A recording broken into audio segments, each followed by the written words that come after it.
প্রতীকে ভোট না দেন তাহলে আপনারা মুনাফিক হয়ে যাবেন।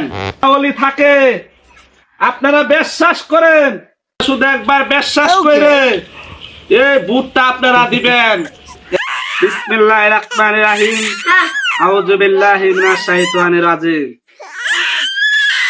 এই আপনারা কোনো কথা বলবেন না, নড়াচড়া করবেন না, সুন্দর মতন বয়ান শুনবেন। আজকে কোরআনের তাফসীর হবে এখানে। বাংলাদেশে কোনো মাজার থাকবে না, এগুলা সব বন্ধ। কথা কোন ঠিক কিনা? বাংলাদেশে কোনো মাজার থাকবে না, কথা কোন ঠিক কিনা?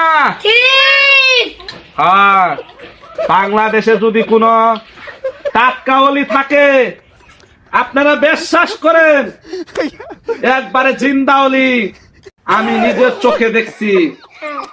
যদি কোনো বাংলাদেশের টাটকা ওলি থাকে তাহলে ওইটা আর কেউ না, একবার আমার চোখে দেখা ওলি। এরকম একজন মানুষ যদি আপনাদের সংসদে যায় তাহলে আপনারা খুশি না ও খুশি বলেন ঠিক কিনা? আমার আপনারা আর কিছু যাই করেন, যদি চাঁদাবাজি দুর্নীতিবাজ মুক্ত করতে চান তাহলে এরকম একটা ওলি জিন্দা বলেন কথা কোন। আপনারাই বুঝছেন, আপনারাই চিনছেন। আপনারা এরকম কোরআনে কারিম তাফসীর করার মতো মানুষ এই দেশ চালাবে, দেশের দুর্নীতি কথা কোন ঠিক কিনা?